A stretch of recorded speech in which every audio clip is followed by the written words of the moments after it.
Happy Wednesday, everybody, or maybe not happy Wednesday, everybody.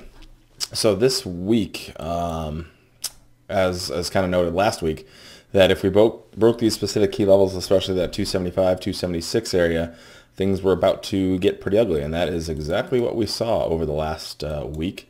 Today, probably being one of the worst days, S&P 500 down over 3% at the close.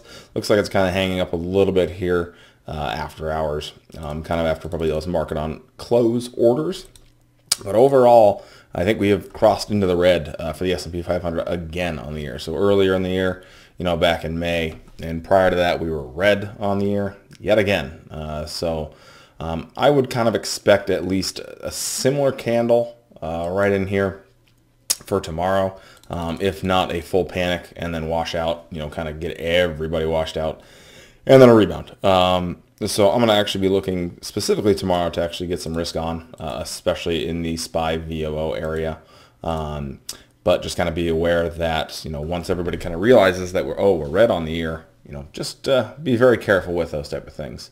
Last thing that we were mentioning was the weed sector.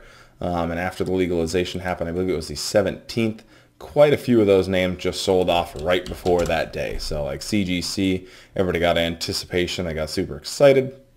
Looked like it was going to break out and make new highs, gapped up, and it has been a straight sell in the marijuana sector from that point. So there's going to be some good areas around in here to actually probably start putting some risk back on in those. So there's a lot of different marijuana stocks that I look at that are very specific as far as the legitimate ones, the ones that are actually making money.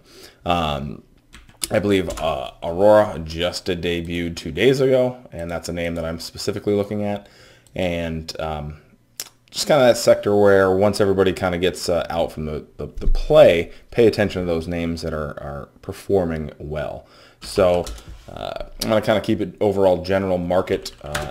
So tech sector, same thing. I mean, we were looking at widespread selling pretty much all week and all of the last few days last week. So just kind of be aware of that. Not a whole lot else to really look at. Bitcoin is still in that range-bound area, and it is something that I think you want to still pay attention to. We finally have what I would assume to see at least some bullish. All the news in crypto right now is bullish, so that's something to pay attention to. A lot of these other stocks like the Bitcoin Investment Trust are all hitting these areas of interest for me that, to me, it's going to be kind of a risk on with a tight stop on a lot of these names. Obviously, GBTC is one of the only ones that I pay attention to. I think there's also ETCG, that is the Ethereum Classic one. So all these names I'm starting to pay attention to once Bitcoin decides to make a move, right, whichever way it is. So, it might all of a sudden happen, or it may just continue to sit here in this range-bound area that it's been essentially on the lows since, June. So hope everybody has a great rest of the week, and I will talk to you guys next week.